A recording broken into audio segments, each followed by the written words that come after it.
इसलिए गुरु में गुण होने चाहिए, गुरु एक किस्म के नहीं।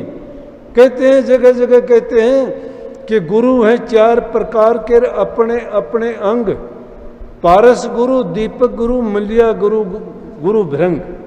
ये 4 प्रकार बताए गुरु के। एक पारस गुरु, पारस गुरु उसको कहते हैं, पारस एक पत्थर मणि होती है, उस पारस पत्थर को अगर लोहे से छू देते हैं तो सोना बना देती है, लोहे को सोना बना देती है, चाहे वो लोहा खोटा भी क्यों ना हो, लेकिन सोना आप वो पारस पत्थर नहीं बना सकती।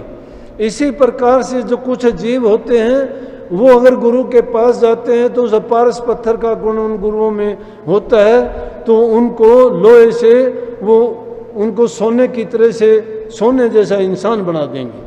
उनकी कमियों को निकाल के उनको ज्ञान दे के पारस वाला गुण दे के उनको सोना बना देंगे, लेकिन था पहले लोहा।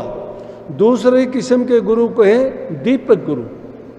दीपक गुरु को कबीर गुरु भी कहते हैं। ये कबीर साहब का सिद्धांत है। वो कहते हैं कि गुरु ज्ञान का दीपक है जो अज्ञान को मिटा देता है। किस प्रकार से?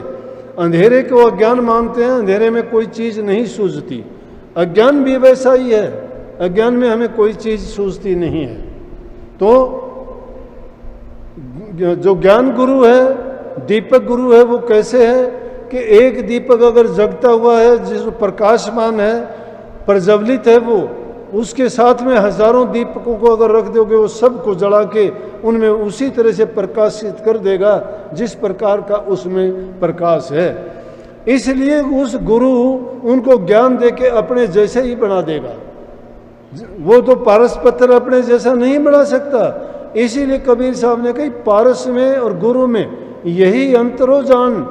वो लोहा कंचन करे गुरु कर ले आप समान। कि पारस गुरु में और दीपक गुरु में इतना अंतर है कि पारस गुरु तो उसको सिर्फ सोने से, लोहे से सोना बनाएगा, लेकिन दीपक गुरु उसको आप जैसा ही बना देगा, यूं का त्यों। इसलिए गुरु की शरण में जो जाते हैं तो दूसरी किस्म के गुरु वो हैं जो हमारे अज्ञान को मिटा के ज्ञान दे के हमें अपने जैसे ही बना देंगे। सारे तौर तरीके, भक्ति भाव, अच्छे कर्म, नेक कर्म, अपने पापों से छुटकारा, पिछले जन्मों के अगर कोई हमारा पाप का कर्ज है तो उसको मिटाना, और इस जन्म में नाम की कमाई करके अपने जीवन को सफल कर लेना काम है। तीसरी किस्म के जो गुरु के मलियागर, मलियागर कहते हैं चंदन के पेड़ को। अब चंदन के पेड़ जहाँ होते हैं वहाँ चाहे नीम के पेड़ भी क्यों ना खड़े हों, उनके अंदर भी उस मलियागर की खुशबू हो जाती है। तो तीसरी किस्म के गुरु उनका संग करने से, चाहे उनसे नाम की दीक्षा ना ले तो भी उनमें ऐसे गुण व्याप्त हो जाते हैं। हालांकि उनकी वास्तविकता तो वही है, नीम कड़वा होता है, उसकी अपनी खुशबू नहीं है, लेकिन चंदन का संग करके चंदन जैसी उसमें खुशबू हो गई है और उसमें से वो खुशबू आएगी।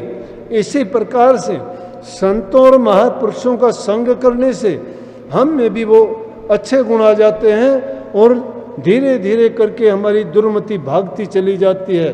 महापुरुषों का संग करना, उनके वचन को सुनना और उनको मान के उनके ऊपर चलना हमारे इंसानी चोले को सफल कर देता है। और हम सही रास्ते पे चल के अगर भक्ति नहीं भी करते तो भी परोपकार करते हैं, मानव कल्याण की बातें करते हैं, और इससे भी अलग बात हम पाप का भार अपने सिर पर नहीं लेते हैं, बच जाते हैं उससे। और चौथी प्रकार के कहे वो भृंग गुरु होते हैं। वो भृंग गुरु कैसे होते हैं कि एक भृंगी नाम का कीट होता है, वो अपने बच्चे कोई नहीं देता, कीड़ों को मार के उनको डंक मारता है, बेहोश करके लेके आता है और मिट्टी के घरोंडे में बंद कर देता है, और उसको बंद करके मिट्टी से और बाहर से उसको शब्द की धुन सुनाता रहता है अपनी आवाज़ में, और वो उसके अंदर बंद है। और बंद होते हुए भी उस भृंग की आवाज़ सुनते सुनते सुनते सुनते कुछ काल के बाद